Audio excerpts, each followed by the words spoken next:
Hello, everyone, and welcome to Illuminate Your Senses. I'm Leanne. I'm the events programmer for the AC Hub. AC is always connected. Tune into our live virtual events like this one to help support local businesses and stay connected with the AC community. Before we get started, we're just going to share a couple of housekeeping items. Today's event is in webinar format, meaning as an attendee, you can see and hear our panelists. However, we cannot see or hear you. Along the bottom of the screen, you'll find a chat button. Feel free to use this feature to introduce yourself and to connect with your college community. Throughout today's presentation, we welcome you to type your wine questions in the Q&A tab, which is also located along the bottom of your toolbar. And our event moderator will read them aloud to our presenter on your behalf.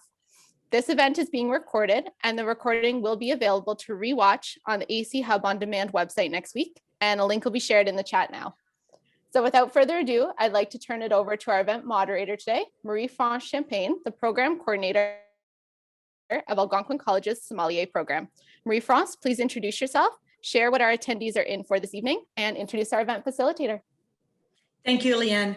Good evening, everybody, and happy Friday. We have an amazing turnout tonight. Must be due to our guest star tonight. So my name is Marie-France Champagne, as Leanne mentioned. I'm the coordinator for the Sommelier and the bartending program here at Algonquin College. So Leanne mentioned that we're going to take some questions tonight. So we're going to try to stick to the questions that are related to what Véronique is going to be talking in the Q&A. And whatever more general questions you may have, we'll try to answer at the end. And whatever questions we may not get to, we will try to answer later. So let me introduce you to tonight's guest speaker. So let me introduce you to Véronique Rivest. Véronique is a graduate of the AC Sommelier program.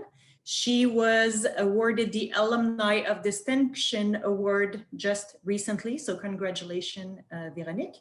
Véronique was the first woman in 2013 to step on the podium at the World International Sommelier Competition in Tokyo. Véronique had a crew following her during her journey there, and they made an amazing documentary called Au Pif, and we will post the link to that in the chat box if you want to view this documentary.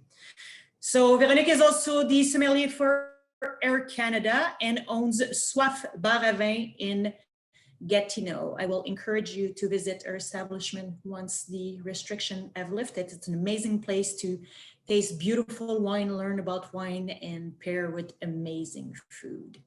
So Véronique, over to you to illuminate our senses tonight. Thank you, Marie-France. Hi, everyone. Thank you for being here tonight. This will be a feat trying to do this in an hour, but it should be loads of fun. I tell you right now, I talk a lot. For those of you who know me, I get excited about what I do. I really love it. Yes, please send all your questions and we will try to answer as many as possible. But again, this is like boom, boom, boom. We're here for work, but it's for fun work. And hopefully something that can help you in your everyday lives, and when you're planning dinners, doing wine and food matches, or if you're working in the kitchen or in a restaurant, anyhow, multiple applications. But definitely we're dealing with a source of pleasure. I think everybody here is here because you enjoy eating and you enjoy drinking. And so we're always looking for how to make those things, right, go well together. We're kind of obsessed with that. Although it's not, wine and food matching is definitely not an exact science. And God knows there's been so many things written and said about it that are completely false to completely whimsical to slightly true. We have to face the fact that we are dealing with our senses and there is no universal experience. Okay? We are multisensorial beings, meaning that each and every one of our senses influence each other. Our sight, our hearing, touch, smell, all has an impact. They don't exist apart. The problem is, for a long time, we've studied sight and hearing. They're noble senses. They allow you to appreciate the arts, music, paintings, right? Eating and drinking, that's pretty lowly. That's not, right? It's just like basic survival. So it wasn't as noble. And it's just very recently that we're starting to study more closely those two senses that were kind of taken for granted, right? I mean, we do depend on our sight and our hearing for our survival.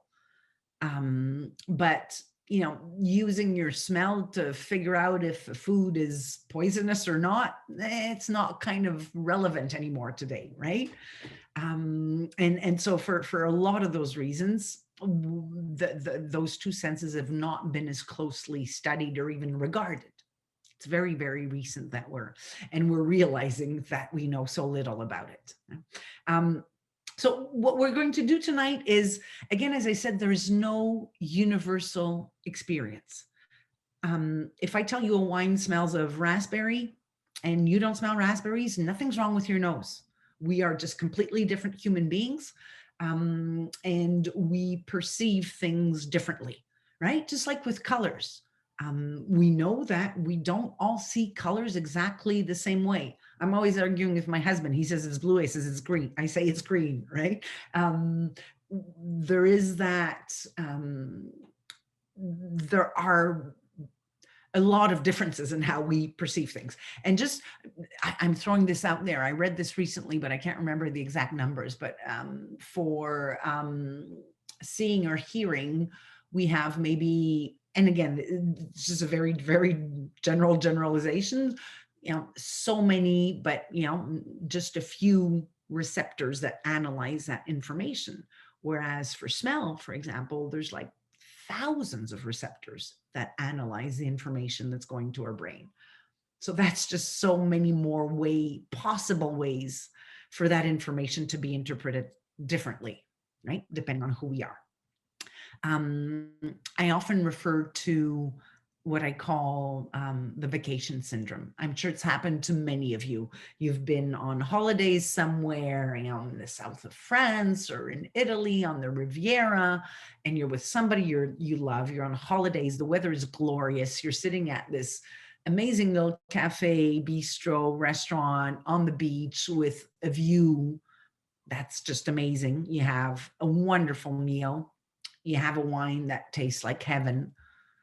So you find out what it is, you go out and buy 3 bottles, and next time you bring them home, right? And then you open a bottle on a Monday night in January and this wine is not the same at all, right? The wine is the same. Your environment has changed, okay? The color of the room you're in, the music you're listening to, the people you are with all have an influence on how you perceive the smell and the taste of different wines and foods. Okay. So we just have to be conscious of that. Again, no universal experience. There's nothing I hate more than, and unfortunately it still exists. I get, I hear about it, unfortunately not too regularly, but people going to a restaurant and being, forced by the sommelier to drink a wine they don't like because he or she considers that that is just the perfect match for that dish. That is completely counterproductive. Won't bring any pleasure whatsoever, right? You have to start with what you like. I often give my husband as an example who just likes tannic reds. I can make the most delicate fish dish, and I think this Chablis or very light, crisp white is perfect for that dish. I would serve him that. He would be very unhappy. He just doesn't like white wine. He doesn't even like light reds, right? I would serve him a tannic red with that I would think would be a pretty horrible match. He will love it. Okay. So what we're going to look at is how I often say a sommelier's role is not to tell you what you should drink with the food you're having. It's to explain what will happen to that wine you want if you have it with that food you ordered. And then if you like that reaction or not, that is entirely personal. Okay. So it's more looking at how what we eat will change our perception of what we're drinking. Okay? And bear in mind that we're going to be looking at a few very basic things tonight, but that principle of multi-sensory being, right? We will look at how taste influences our perception of wine. But then again, there's the color of the room, the music, the people you're with. The greatest wine in the world with somebody you really don't like is not going to taste very good. don't spend your money on that. Right. And a very, a much more expensive wine in the perfect setting with the right people will just taste wonderful. Okay. So we all have to keep that in mind. We tend to taste, and that's something that has always annoyed me. And I do it as a wine writer, right? When we have to critique wines, I know how people taste wines. We open 60 bottles in one sitting and taste them all. And we give about, 2 minutes to each wine. Who tastes like that in real life?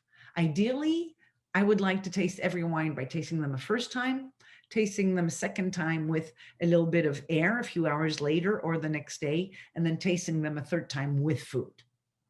But that would be in an ideal world. When you're tasting 80 wines a day, that's not very practical.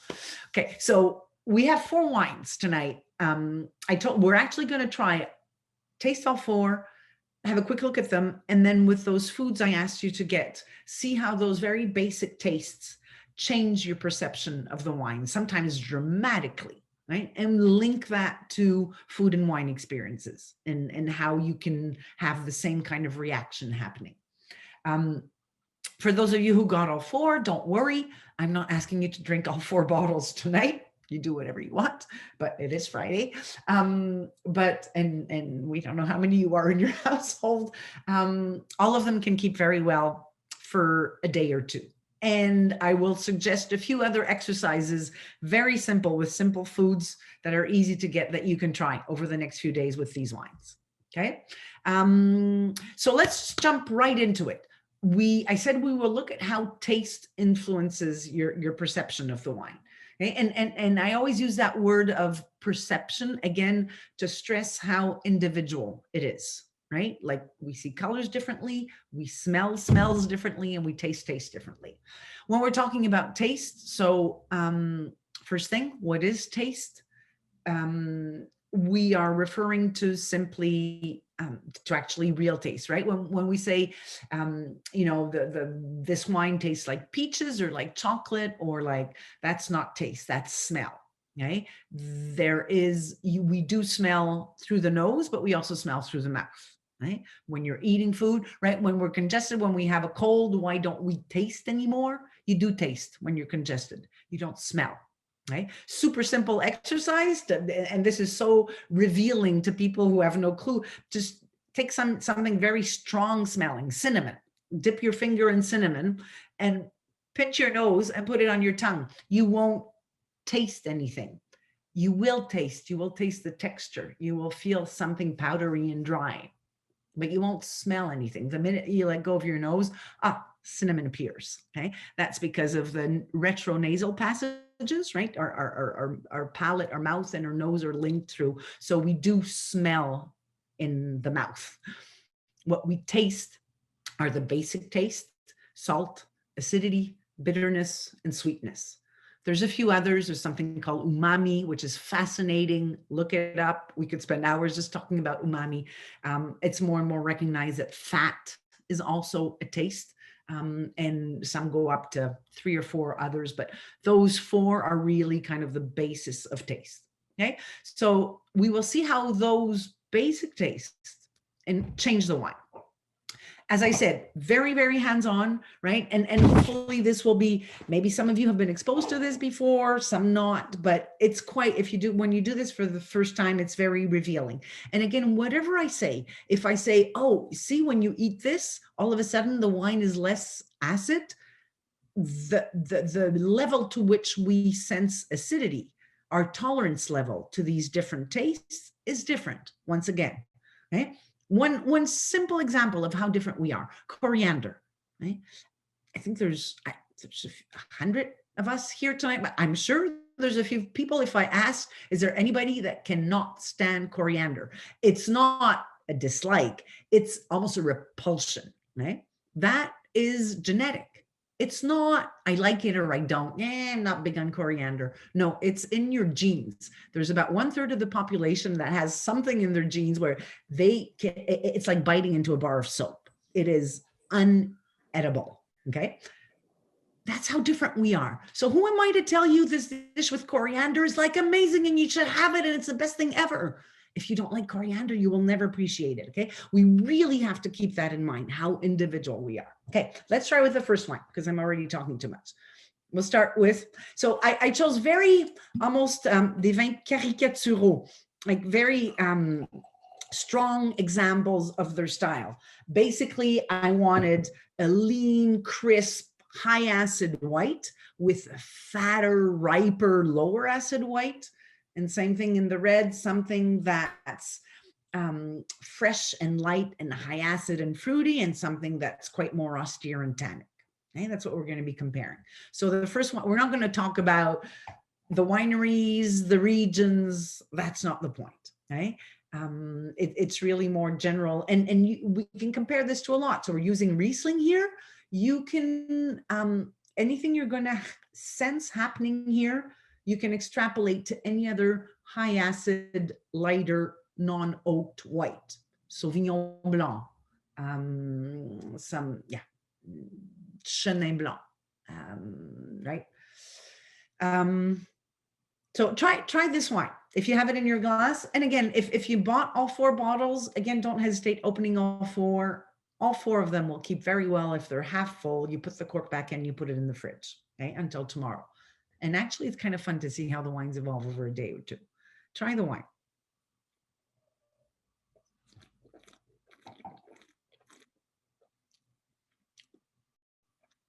Feel that?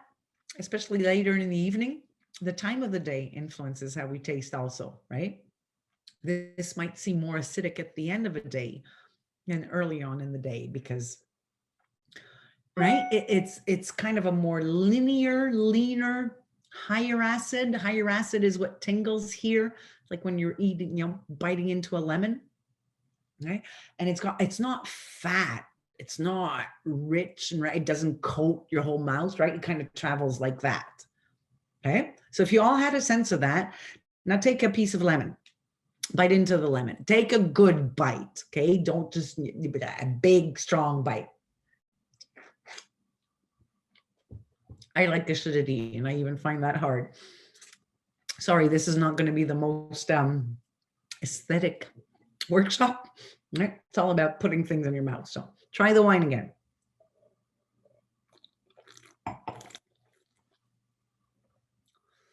I'd love to see you there and be there to see people's expressions.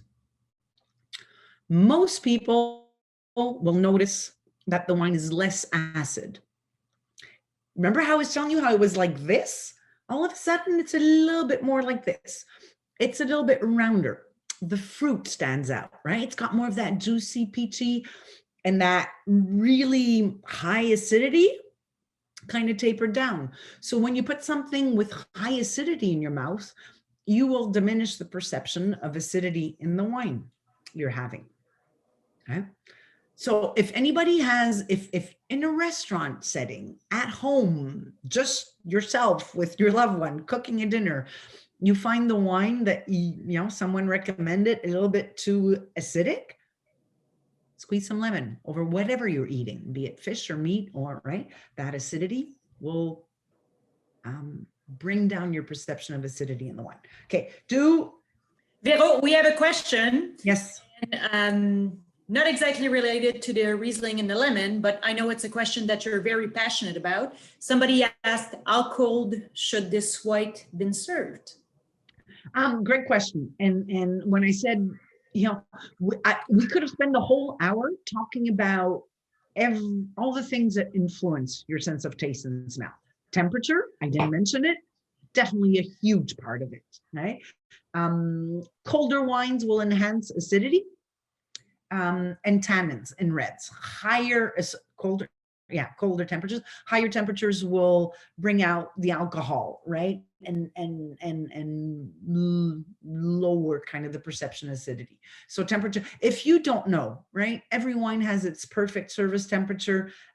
General rules are always great. 20-minute rule.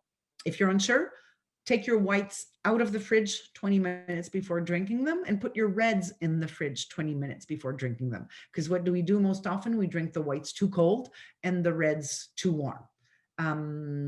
Ideally, higher acid, crisper, lighter wines, 8-10 degrees. Bear in mind your fridge is at 4, or 5, right? So hence taking it out a bit before. Try this pineapple or apple or whatever sweetness you have, honey, whatever you got handy, and try the Riesling again. Again, make sure you get a lot of sweetness. Sorry, talking with my mouth full. In your mouth.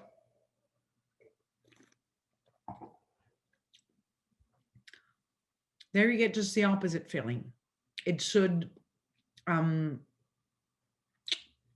suppress the fruit, right? So there was that really juicy, kind of peachy, fruity feeling to the wine, even if it's dry.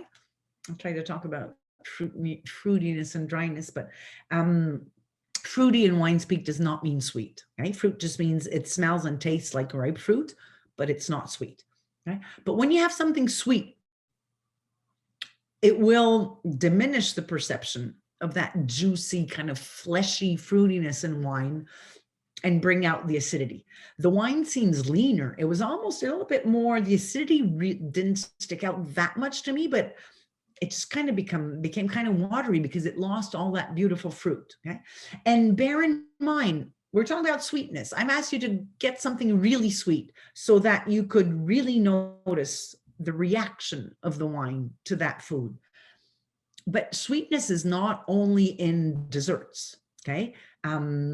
A lot of sauces, right? Barbecue sauces with balsamic vinegar, a port sauce, dishes that do have fruit, you know, North African dishes, tagines and couscous, and all right. So there's a lot of places, even just a long stewed tomato sauce, right? Will become sweet. And then we go into that umami kind of character, which also emphasizes sweetness. But so hopefully everybody got that, how differently the wine tasted on its own after eating something very acid and after eating something very sweet.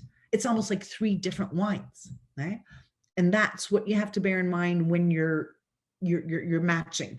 Of course, you're not going to have a dish made of canned pineapple or right or just pieces of lemon, but that's the importance of balancing a dish also and knowing what are the elements that stick out when you taste it.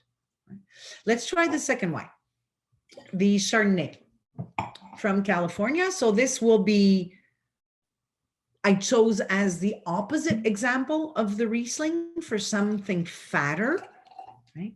That won't have that more linear texture on the palate, but a more richer, rounder, riper, right?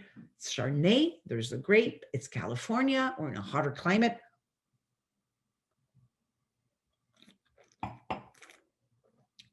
Feel how much rounder that is. It almost feels sweeter, right? Some people will call this a sweet wine. I didn't check the residual sugar. There is maybe 4 or 5 grams, a little, but technically it's dry, but it tastes sweeter, right? It's just because the acidity is much lower. I would give, and there's more alcohol, gives it a certain richness, so it feels plumper. Do the same thing again. Try the lemon and try the wine. All right, I told you we'd be going quick.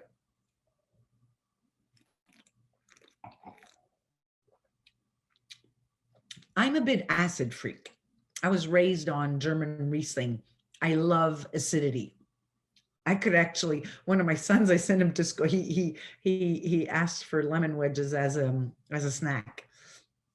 I guess it's an inheritance thing. I can't stand this. It makes the wine so flabby for me.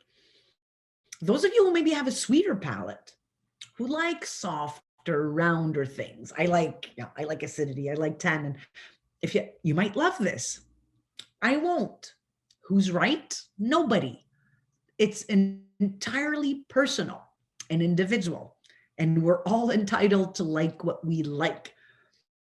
And again, I can't stress this enough. I know maybe there's not, but as hospitality professionals, to me, it is such a big, important thing that we do not impose anything on our guests, that we try to understand what it is they like, and through that, be able to heighten their experience by right? Recommending exactly the thing that will go with that dish and that will actually fit their perception of the wine, right? So for me, no, but for somebody else, fine, right? That's something we have to know, but just understanding what it does. So the lemon really, the wine didn't have a lot of acidity to start with. The lemon really brings that acidity down, puts an emphasis on the fruit and on the weight and on the roundness of the wine, right?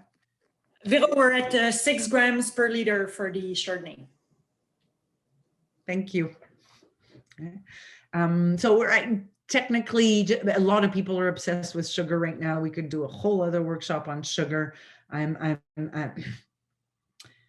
It's always balance. It's like a dish. It's like a wine. It's about balance. It's not how much sugar, how much acidity, how much of that ingredient of salt, it's about everything else and how it balances out, okay? Stop freaking out about sugar. I'm a big fan of German Prädikat wines, right? Spätleses and Ausleses and Kabinetts that have some residual sugar, but also searing acidity to balance. Try the pineapple or whatever sweetness you have on hand, and try the Chardonnay again.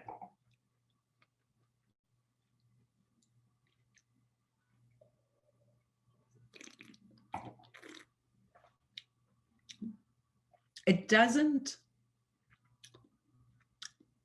bring out a lot of acidity because it wasn't a lot to start with, right? But it suppresses a bit of that richness, of that creaminess. If you found the wine too weighty, too heavy, too plump, right? Having something with a little bit of sweetness, I prefer to drink it after the pineapple than after the lemon, but that's me, right?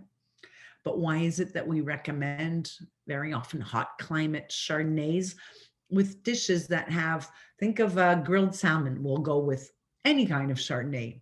But if you're serving it with a mango salsa or a papaya salsa or peach salsa, something that has a bit of sweetness to it, Chardonnay will definitely be a better choice than the Riesling, right? But again, knowing what your guests like is imperative to make the right recommendation. Try the what did I wanted to do? Try the endive. Sorry, I have endive. If you have radicchio, orange rind, I don't know what else in terms of bitterness. Could be nuts also. Arugula.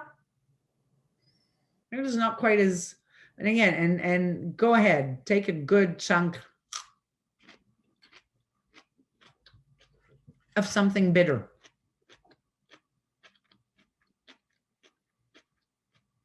Try the Chardonnay again.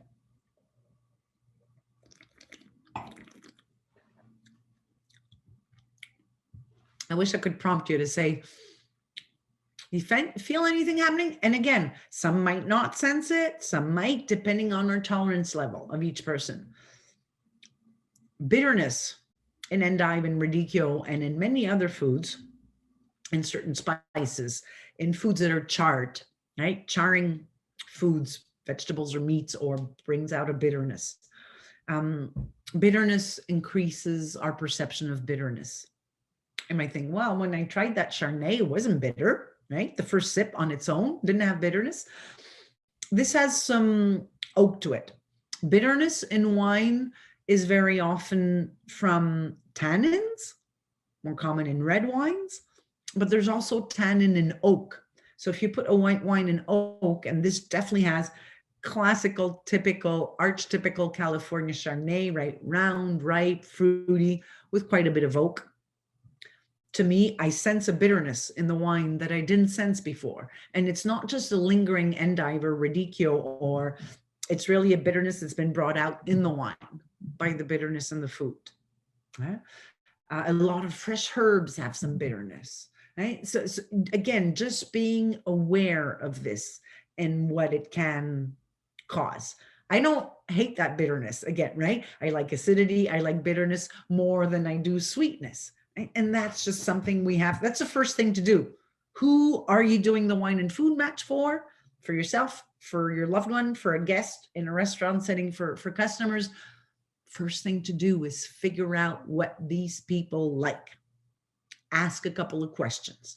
I always tell people, if you're going to a store or a restaurant and you're asking for a recommendation and whoever is making a recommendation is not asking you a few questions first, unless they know you, I run away. I just like, that person is not going to recommend something that I will like. They will recommend something they like. And how is that going to please me if they don't know what I like, right? Okay. So going on to the red wines. I'm sorry, I'm breezing through. Marie-France will share some questions if they are, and hopefully by breezing through, we can keep some time for questions at the end. We still have salt to talk about. Next one. We have a lot of amazing comments in the chat box, but no questions so far, Vero, so we can power through. Perfect. Thank you, Marie-France. So a Gamay, Beaujolais Village, right? Probably the better known region of the world for Gamay, but we have some great ones in Canada also. The typical, it's a perfect example of a light, young, high acid, fruity, low tannin wine, which is extremely important. Well, it's what I was looking for. I just smell this and I want a platter of charcuterie. It's that time. I'm getting hungry. But Beaujolais has that, you know, really, really pretty kind of sour little red fruit. There's a côté very gourmand. Makes you want to eat and drink. Try the wine on its own. We talked about temperatures earlier, right? So I said, take the whites out of the fridge 20 minutes before serving them. Put the reds in the fridge 20. I would put this 30 minutes before serving it. A lighter, we're at the lightest spectrum of reds, right? In terms of body. It's 12, oh, it's 13% alcohol, right? But it's very light, high acid, no tannin. Definitely the kind of wine you want to drink chilled. So this is more, right? You'd want to serve it at about 14, 15 degrees and not. By the way, the whole notion of room temperature is, forget that. Maybe they invented this in the Middle Ages when the rooms were at 10 degrees, but today where most homes are heated at 20, 22, no wine deserves to be served at that temperature. So if you're leaving the wine on the counter for a few hours, especially in the kitchen while you're cooking, again, we're all allowed to like what we like, but usually they're quite better when they're a little bit more chilled. Okay, so 20 minutes in the fridge for reds, and the lighter ones even longer. I actually stuck this one outside for 15 minutes. Outside works great in the winter. So if you try it, right, it's all that, it's light bodied. It's got, again, that more linear feel, right? It's driven by acidity. It's not fat. There's nothing that really, it's just very easygoing, right? Hey, try it with the lemon. So a big bite of lemon.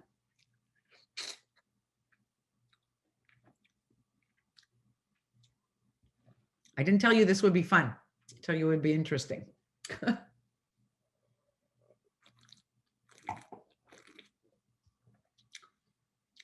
Again, if you thought the wine was too acidic, I like the acidity. Somebody doesn't, add something more acidic in the plate, right? It really brought down the acidity.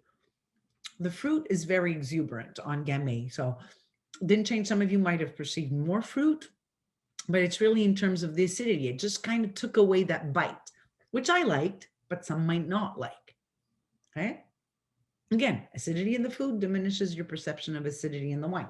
Try it with whatever you have that's sweet. When you tell people that your dinner was pieces of lemon and pineapple and radicchio, and try the wine again.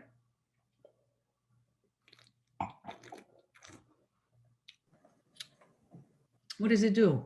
It makes, we all have probably different perception. It makes the wine harder. It makes it drier. All of that lovely fruitiness, for those who liked, who appreciated that fruit, it's kind of gone. right? It was suppressed by the overly fruitiness and sweetness of the pineapple or whichever fruit or sweetness you tried. And you're left with something that is more, much more simple. It has less fruit. It's just, I want to say acidic water. It's exaggerating a little bit, but it's a little bit that, right? It's stripped away all of the rest. Yeah. Okay, let's try the last one, and then we're going to talk about salt and other things. So Vero, before we get there, we have a question for you in the Q&A. Yes. Go through this. What is the best way to cleanse your palate in between those flights?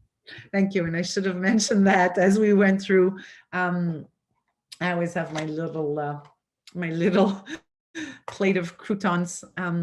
Stale bread is really, really good. I mean, in professional tastings, we'll do usually bread, crackers, anything along those lines. Stale bread is very good to reset your palate. Or just as we're doing right now. And again, I'm sorry, we're kind of rushing through, but bear in mind, you can repeat all of this after at home. And again, I will give you some more finished dishes, ideas to finish off the bottles, right? As opposed to just playing with ingredients. But yeah, bread is always good. And even in this case, we're not overly sniffing, right? But when we're tasting wines and sniffing a lot, your nose can also get overwhelmed. So a lot of people say the good thing is to smell yourself, right? Smell your skin and the neck of your elbow. I smell bread, the fresh bread, but yeah, something neutral like bread is good to kind of reset your palate. Or as I said, a swig of one of the wines. The last wine. So we're going from light red, high acid, like bodied, fresh, crisp, low tannin. Okay. This is, I'll let you try it. So Chianti Classico, so it's Sangiovese. Relatively high acid still, but mostly what I wanted this for is tannins. When I said in the very beginning, wine and food matching is all about how a wine reacts to whatever you put in your mouth in terms of food. Many other things also, right? But I lost my train of thought, sorry. Don't know where I was going. Okay, so Sangiovese, the tannins.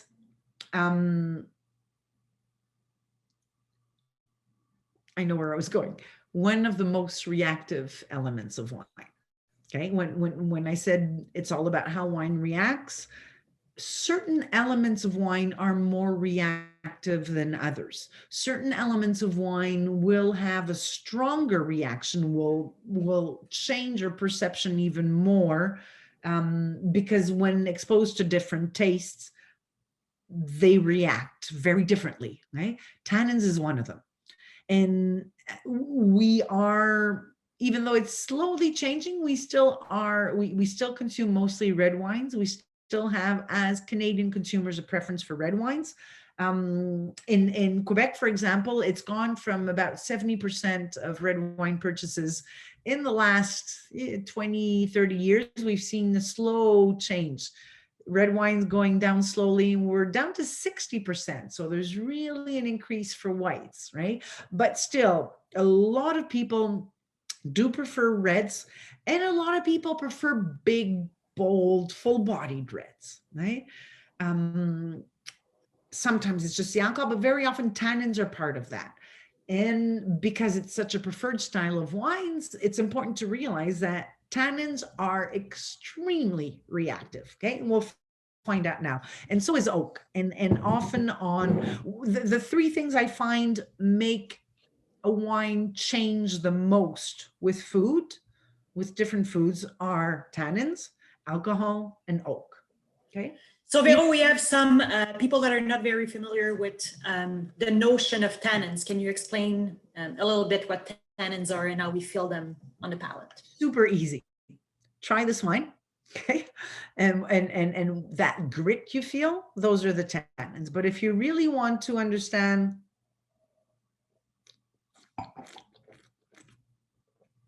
Okay, remember acidity? I was saying it's what gets you here, and acidity is what makes your mouth water.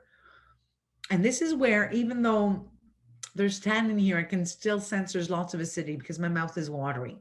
Acidity makes you produce saliva, which makes you hungry, which is why we always recommend higher acid wines to start. And higher acid in general is more food friendly, but the tannin is more the, it's still tactile. It's a tactile feeling. It's not a smell. It's not a taste. It's definitely a textural thing. So we're talking about your sense of touch in the mouth, right? That astringent, slightly, think of it as oversteeped tea. The best thing to do, go to the grocery store, buy some red grapes, okay? And peel the red grapes. Tannins come from the skins of the grapes. That's where the tannins and where the color is. Take a handful of red grape skins and chew on that for 2 minutes. You will understand what tannins are, okay? It's, yeah, a textural feeling. There's a grain to it. It's a little bit like sandpaper. There's a grit, right? And you will see how the tannins change in the wine as we try the different foods, okay? So, is everybody tried the wine, right? Not as fruity as the Gamay, as the Beaujolais, right? It's a bit earthier. There's more savory flavors to it. It's still relatively high acid. It's a bit fuller in terms of alcohol and definitely has a tannin. Okay, try the lemon and try the wine again. So a big bite of lemon.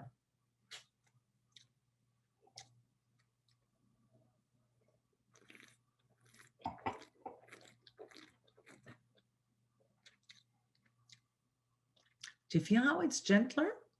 How it's softer? If you prefer this, maybe you're not too big on tannins. Right? If you prefer this wine with the lemon and you preferred the previous wine to this one, you're definitely not a big fan of tannins. Right? If you've ever been to Tuscany, beefsteak alla Fiorentina, you will eat steak, great steak, anywhere in Tuscany. Everywhere you order it, steak comes with a piece of lemon. You've never had lemon with your steak before, right? Why? Because Sangiovese is Tuscan grape. Okay, wines in Tuscany are tannic. That's Sangiovese is the main grape of the region. A lot of their wines are very savory, very earthy, very tannic. Why do they put lemon with the steak? Because it would calm down the tannins. It will make the wine milder and gentler, right? Just like you had here. Okay? These are all aged, old things that we've realized just by experimenting with food and wine. And we're just barely trying to understand them scientifically, but try the bitterness first. We'll finish with the salt. Salt is always good. I'm an acid and salt person, sorry. I was just going to say, we have a question in the chat box saying, are we going to try the soy sauce? You will, that's the salt. Keeping it for the end because salt is good. No matter what people say, salt is good. We know if you're working in the food industry, dealing with food and wine, I often say, half jokingly, because it's pretty much true. There's two things that are good in life, salt and fat. Okay, that's what makes things taste good. Okay, but let's go back to, so try whatever you have that's bitter. Radicchio, endive, walnuts.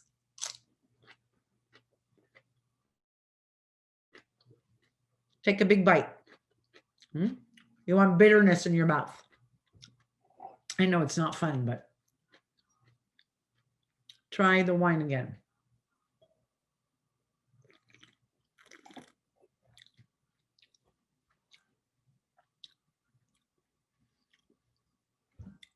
It should slightly bring you back to when we had the endive with the Chardonnay. It's not a completely similar feeling because in the Chardonnay brought out the bitterness from the oak. And this one, it exacerbates the bitterness from the tannins. Okay? It's not so much that the tannins are harder, but the wine is a little bit drier, right? It takes away a bit from the fruit and it really puts the emphasis on the bitterness. Yeah. I don't fully dislike that because I like bitterness. Right? Again, it's just understanding what happens. Okay, now soy sauce. And you can try it with all of the other wines, right? I'm just trying to keep it kind of more short and focused. I've got soy sauce. I'm actually just going to, but you could do this with salt. You could do this with, when we did our workshops at Soif, for our smoked salmon, our chef prepares, I love those.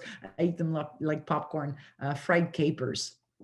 So salty and so good. Okay, just a little bit of soy sauce. Try the wine again.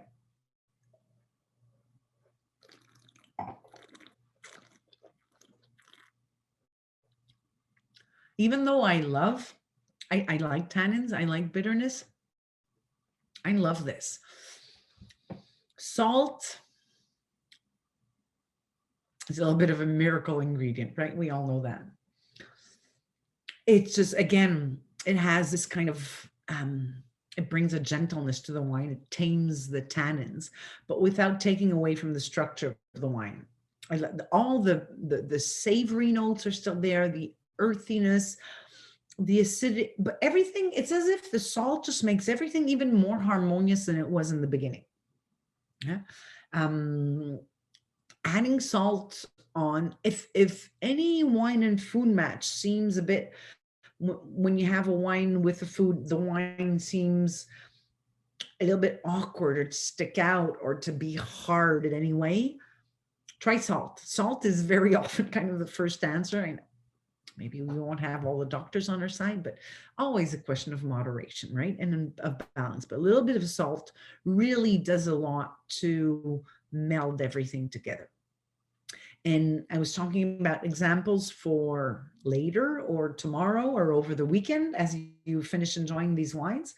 Try the tannic wine. So the Chianti, or it could be a Bordeaux, right? Or something that has a lot of tannins.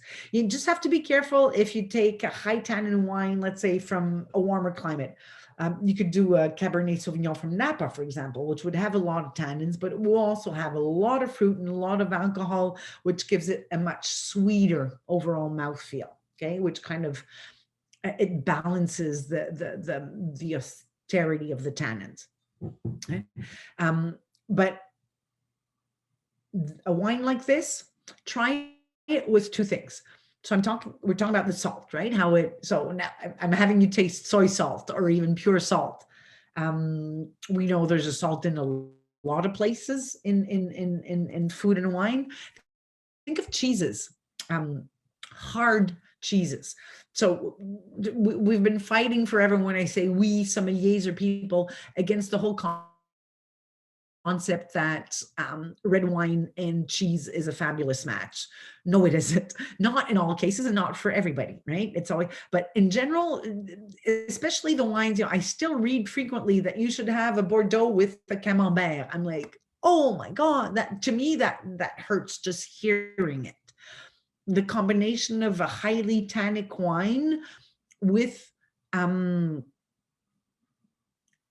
cheeses that are, so things that will augment, that will make the tannins harder, drier, just like it did with the pineapple. For example, if you have sugar with a tannic wine, right, it's going to strip down the fruit expression, make the wine leaner, harder, more austere. The tannins really austere and dry. Okay. Cheeses do that also. There's a certain protein, dairy protein in cheeses. So the runnier, the stinkier it is, the less good it is for tannic reds. It does not mean, see, that's what I hate. Some people say, okay, so no, red wine is not good with cheese. You should only have white. That's not true. There's always a way to make things work out. You can have big tannic reds with cheese. You just have to choose your cheese. You don't take a runny Camembert or a very ripe blue cheese. You're serving a tannic red. Go for the crumblier, the drier, the saltier cheeses. So old cheddars, Parmigianos, try this with, take an old cheddar. One, I find Dutch cheeses to be spectacular for this. A very salty, kind of an old Gouda or a Beamster cheese. A Beamster. Beamster is magical. You try a wine like this, a tannic red, on its own. Tannins are there, they're rustier. You take a bite of Beamster or of an old Gouda or a very dry, the crumblier it is, the better this will work. Try the cheese, try the wine again. Tannins have disappeared. Do the same thing. Okay, Sunday. Sunday is supposed to be sunny and close to zero. It's going to be a gorgeous day. Barbecues. Get some steaks. Sorry for those who are vegetarian, but this is, again, such an example of how even just the cooking method, you take the same 2 steaks, the same cut, season them exactly the same way and make one rare and one closer to well done. Okay? With a wine that has tannins like this. With the well done steak, the tannins will stick out, just like they did with the sweetness of pineapple, and the rare steak will have the same effect as the Beamster. It will make the tannins melt away. Okay? So I cannot explain the chemical reactions behind all of this. That's beyond me. I'm not a chemist, but it's fascinating to experiment and just pay attention to this. And knowing that if you do one of those exercises tonight, you do it again tomorrow around noon, and you do it again on Sunday at 4 p.m, you will probably have 3 slightly different experiences, right? Depending on the time of the day, on who you're with, on the color, on your mood, your fatigue, everything will influence. So it's just a question of being aware of all of this. And this very, very basic introduction to the taste, because acidity, bitterness, these 4 basic tastes, they are present in every dish, right? To what extent? Right? How much? Sometimes a dish is so perfectly balanced that nothing sticks out. You cannot even tell, right? And that has a tendency to be the most wine friendly there is, right? At Soif, all of our menu is based on wine, and chefs very well know they're not allowed to use a lot of sugar in the dishes, a lot of sweet flavors, because it really, really, really changes your perception of the wine, right? Not a lot of hot spices. Acidity is welcome. Acidity in food, acidity in wine tends to go very well. The trickier things are in wines. Be careful if you have wines that are high in alcohol, high in tannins, or that have a lot of oak. And same things, if you have foods that have strong flavors, it doesn't mean they're not good, right? Sometimes there's a stronger balance on acidity, or be aware of how that can affect the wine, how it can change your perception of what you're tasting, and play on the whole wine and food match. Vero, we have a question from actually one of our chefs saying, is the salt or umami reaction the same with food? Actually, umami resembles a bit more sweetness in the term of how it makes food react, or wine react, right? Yeah, there's definitely we talk about savoriness when we talk about umami, but definitely has a tendency to maybe make wines taste a bit stronger, but yeah, umami can be linked to sweetness in terms of how it makes wine react. Even then, I'm like, there's definitely a sweetness component in umami, but there's also, I mean, more important than anything else, there's a savoriness. And savory is still, I think it's still something we're trying to understand and to see how it's a little je ne sais quoi. Yeah, but to me, it's that when I was talking about a super balanced dish and that you can't take it apart, that and how wine friendly that would be, umami generally also has that kind of, it's as if umami was in itself a balanced taste and made the dishes more balanced, but yeah, definitely has more of a sweetness effect on how you will perceive the wine. Don't know if that answered.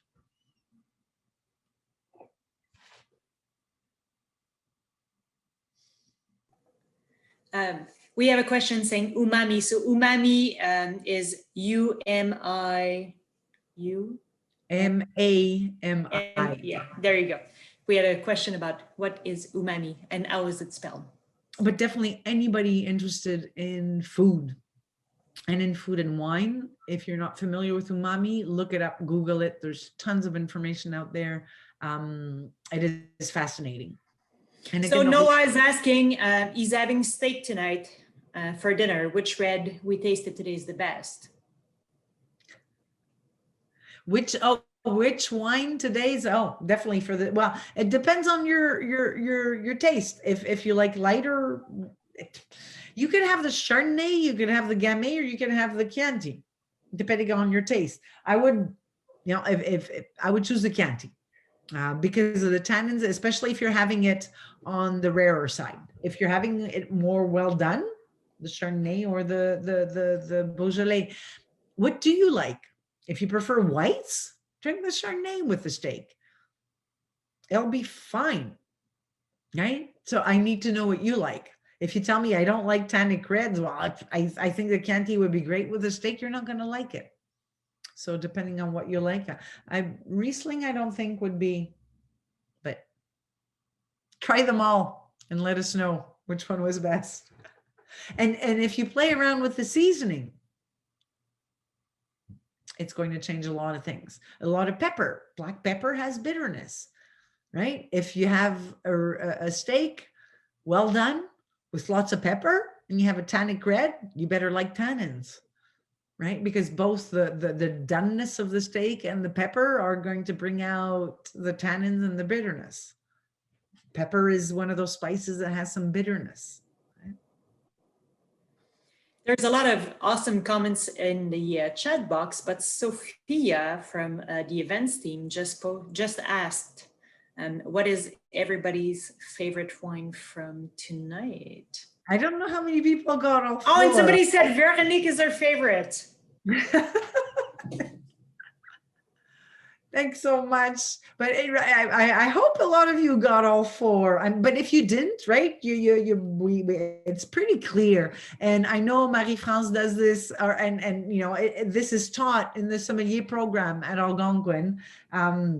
Again, these are very, very basic things, but I remember the first time I did it, to me, it was such an eye opener. It was like, okay, there's this wine tastes like this, but it depends how, right? When am I trying it and what am I having it with, right?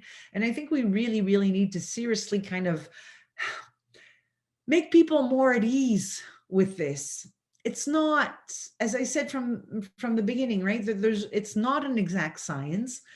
This obsession with the pursuit of the perfect wine and food match, it's like the Holy Grail, right? It's like just enjoy tasting wines, tasting foods, matching them together, discovering how they interact, and yeah, it should all be focused on pleasure and enjoyment, and not on an obsession of takes all the fun away. And to recognize that we are so individual, that there is not one universal taste, right? And again, sorry, this is my hospitality background and talking to the Algonquin hospitality program. We cannot drive this hard enough. Hospitality is not about, right? It's about welcoming people, making them feel at ease, having them spend a good moment. We do not want any intimidation, any kind of insecurity, and people are so insecure about wine and even about food, right? Because there's all this hoopla around it. And can we just, right? We depend on our guests to make a living. Can we just focus on them and make sure they have a good time and focus on their needs? And so I'm talking about guests, but it can be, right, you in your home. Who are you cooking for? Who are you making this for, right? And it's fun to experiment and to try new things and to keep an open mind.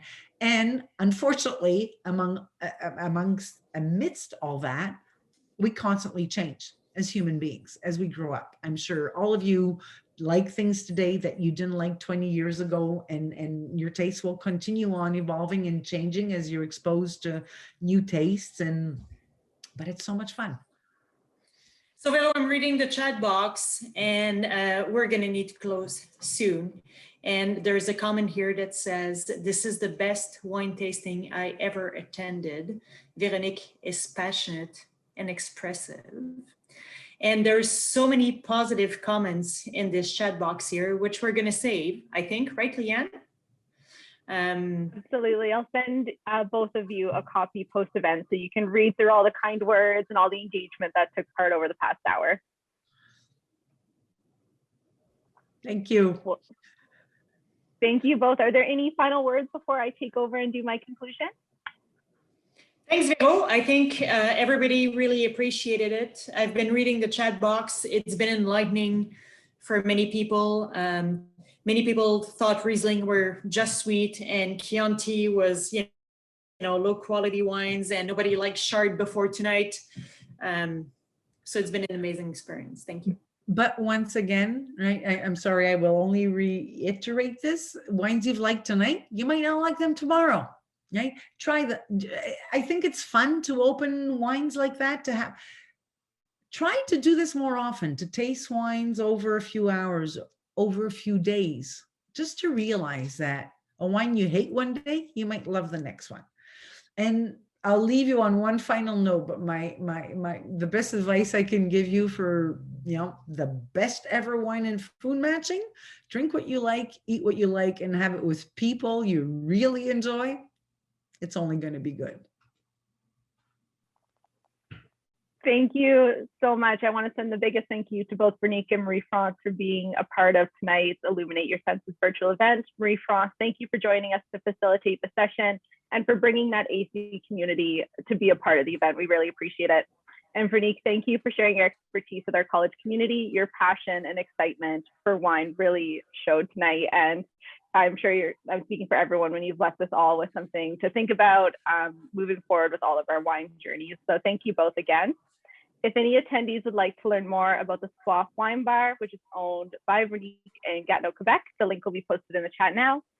And this evening's event was recorded. The recording will be available early next week on the AC On Demand website if you'd like to share with your colleagues, with your fellow students, with your friends, and to rewatch if you didn't get a chance to purchase the wines for tonight. And the AC Hub hosts a variety of virtual events every month. So for more information on those, please visit the Student Support Services events calendar, follow us on Instagram and Twitter. And thank you again, everyone. We look forward to seeing you online for our next virtual event. Good night, everybody.